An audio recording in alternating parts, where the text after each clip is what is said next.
আপনাদের যাদের মন শক্ত, অনেকের চোখ দিয়ে পানি নামে না। আমার এক আত্মীয় আছে খুব আল্লাহওয়ালা, আমার জীবনে এত আল্লাহওয়ালা আমি দেখি নাই, কিন্তু ওনার চোখ দিয়ে পানি নামে না।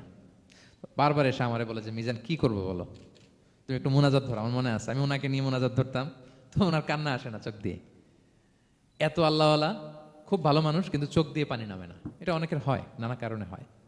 তো আল্লাহর হাবিব সাল্লাল্লাহু আলাইহি ওয়াসাল্লাম বলেছেন, কারো যদি চোখ দিয়ে পানি না নামে বা হৃদয় নরম না হয়, তারা যেন এতিমের মাথায় হাত বুলিয়ে দেয়। এক সাহাবী এসে বলেন, ইয়া রাসূলুল্লাহ, আমার হৃদয়টা বড় শক্ত, হৃদয় নরম হয় না। রাসূল সাল্লাল্লাহু আলাইহি ওয়াসাল্লাম বললেন, তাই? আচ্ছা, আতুহিব্বু আন ইয়ালিনা কলবুক, তুমি কি চাও তোমার হৃদয় নরম হোক, ওয়া তুদরাকা হাজাতুক, এবং তোমার আশা পূরণ হোক? তিনি বললেন হ্যাঁ। তখন রাসূল সাল্লাল্লাহু আলাইহি ওয়াসাল্লাম বললেন, ইরহামিল ইয়াতীম, এতিমের উপর রহম করো।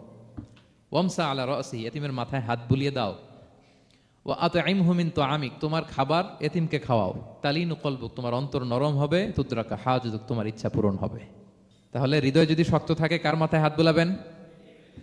বুলাইছেন কখনো? হ্যাঁ, বুলিয়েছেন? খুঁজে খুঁজে হাত বুলাবেন। বাংলাদেশে তো অনেক অরফেনেজ আছে, অনাথ আশ্রম, ওখানে যাবেন। সুযোগ হলে একদিন যে একটু লাঞ্চ করলেন ওদের সাথে বসে, ডিনার করলেন, একসাথে খেলেন, ওদের মাথায় হাত বুলিয়ে দিলেন, সাধ্যমতো কিছু উপহার হাতে তুলে দিলেন, আপনার ইচ্ছা পূরণ হবে আর আপনার হৃদয় নরম হবে ইনশাআল্লাহ।